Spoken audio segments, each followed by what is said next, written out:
Have you ever walked into your house after a hard day and felt even more stressed out? Or maybe when life gets a little chaotic, do you somehow feel like your home reflects that chaos right back at you? You're not wrong. The connection between our physical space and mental space is real. It definitely goes both ways. Welcome to Tame the Chaos with Elyse Metzger. So, the problem is that we don't realize how much our surroundings really affect our mental state. It affects our brain space and how we think about ourselves. It's a reflection of ourselves. We treat our messy home as a separate problem when really it's not. They're deeply connected. Our mental state is really connected with the environment that we live in, work in, the environment that we spend our most time in. When we're stuck in life, our space reflects that. And when our space is stuck, our life feels stuck.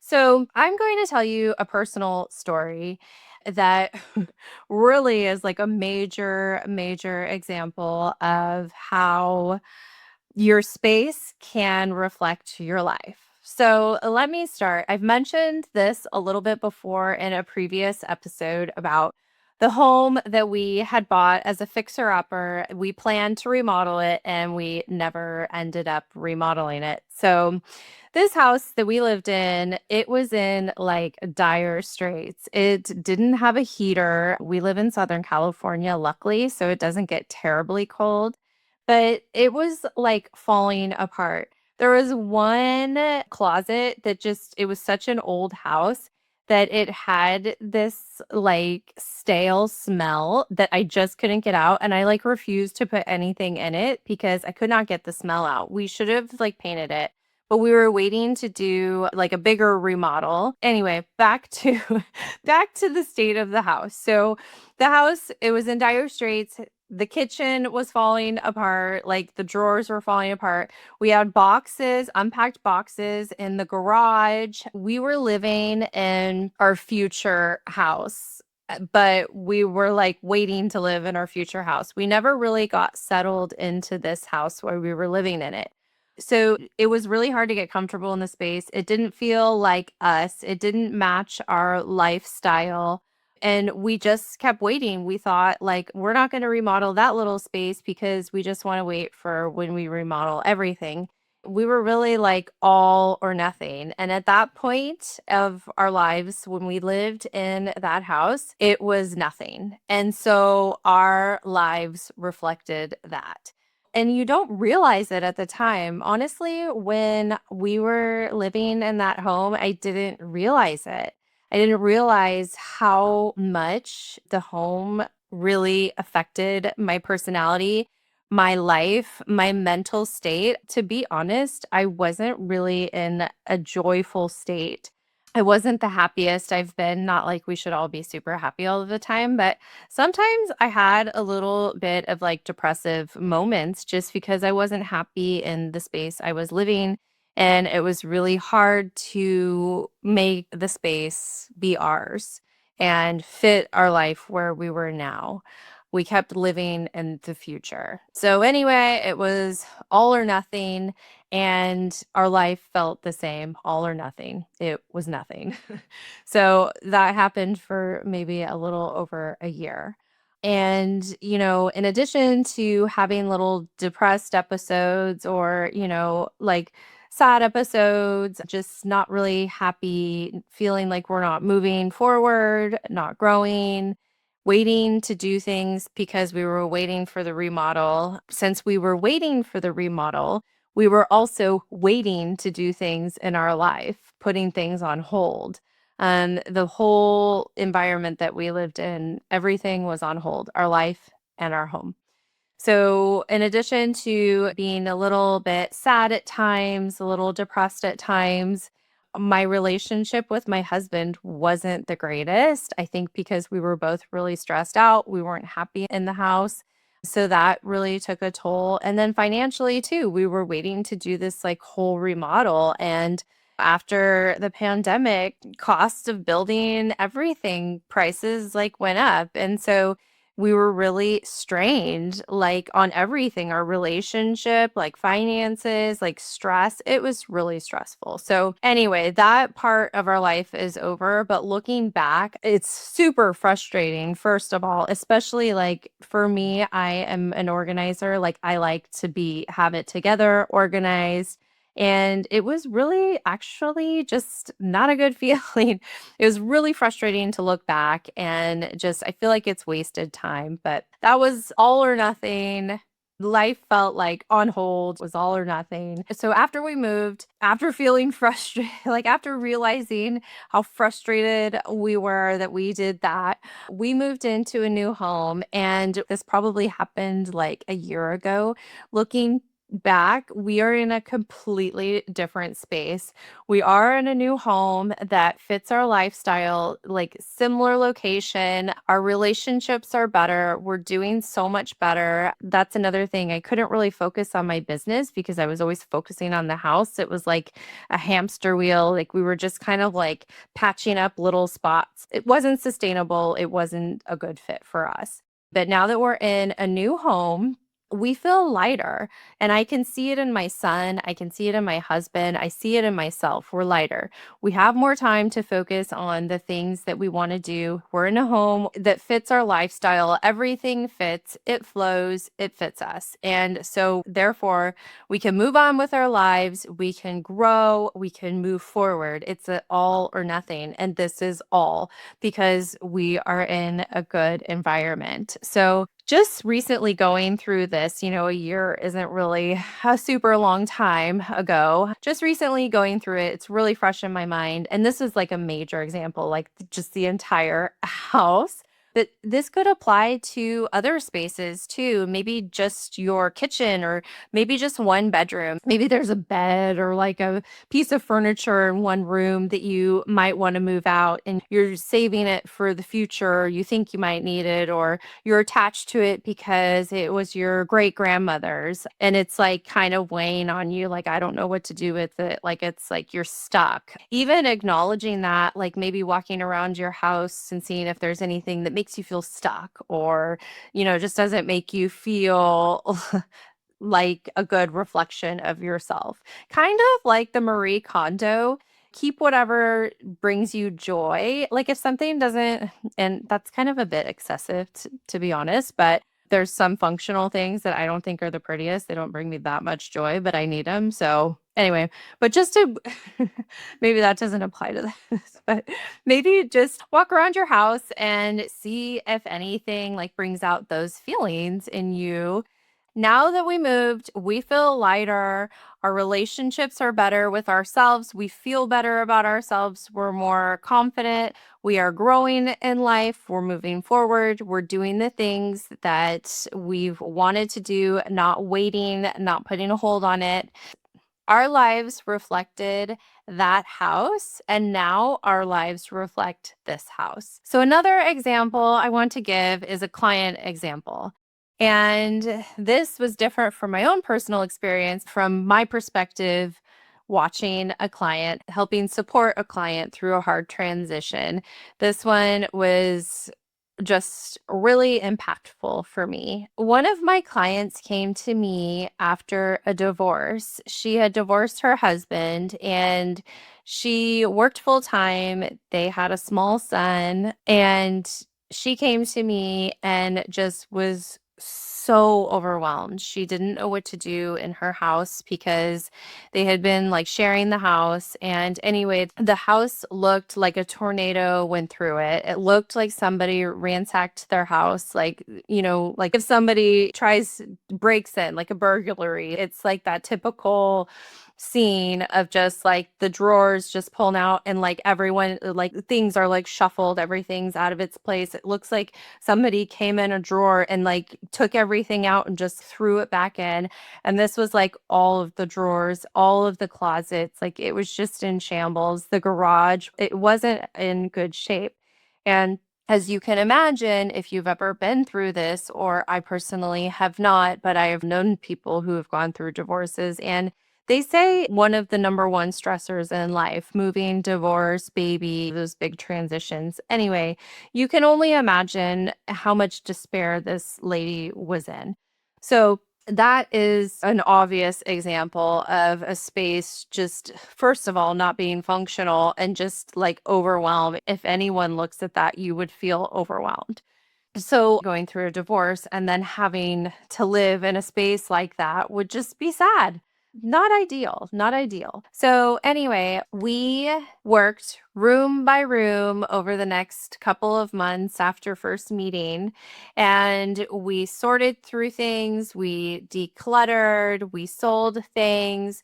We were really, really supporting our client in building back up her life. And it was really neat for me to see as an organizer and helping this person because you could see her from just being really, really grieving, a relationship and their home and their life to gradually getting happier and excited about things and living their life and moving on, transitioning through a really hard time in their life and changing their space and making the space work for them for their new life. It was really great to see. Me and my team really, really enjoyed this project, and it's sad you don't want to see anybody go through that, but it is really, really nice to see that change and transition in somebody. At the end, she had a pep in her step. She was smiling again. She was happy. It was a total transformation from the first time that I had met with her, from when we got done with organizing the whole house. She was dating. You could just see it. You could see it on her face. You could see the way she carried herself. You could just see the transformation. So, anyway, fast forward maybe like a year and a half or so, my client called me back and said that she was moving, she was engaged, and she was going to move in with her fiance, and they were planning to get married. It's so great. It's so great to see somebody transition from bad to great. So I was really happy to see that. And it just was another reminder for myself and a major, major example of how our mind can be reflective of our space and then vice versa. So, if you're the one in your home carrying like the mental load, you're the one who sees that the toilet paper is almost out and you need to get another roll. You're the one doing that. Of course, you're going to be stressed in your house because you're the only one that sees it. Other people may choose to ignore it or just, think you're going to do it or whatever. Of course, that space is going to affect you more. You're the one seeing it on a day-to-day basis. You're the one that falls on, and it's not being dramatic, it's reality. Okay, and then maybe another example is that you're grieving still, maybe, or you're going through another like major life change, and it's just hard to really get motivated to keep your house organized, maybe like keep up on the housework or whatever. It's okay. If your space feels chaotic right now, it might be reflecting something deeper, and that's totally okay. And your space and your mental state are connected like yin and yang. When one shifts, the other can too. And it's good to be aware of it. The first step is awareness and know that it's happening and to notice it. And you don't have to force yourself to let go of things before you're ready. Just keep that in mind. Some questions to help you notice if your space is affecting you or vice versa, if your mental state is affecting your space. So, these are some questions to think about.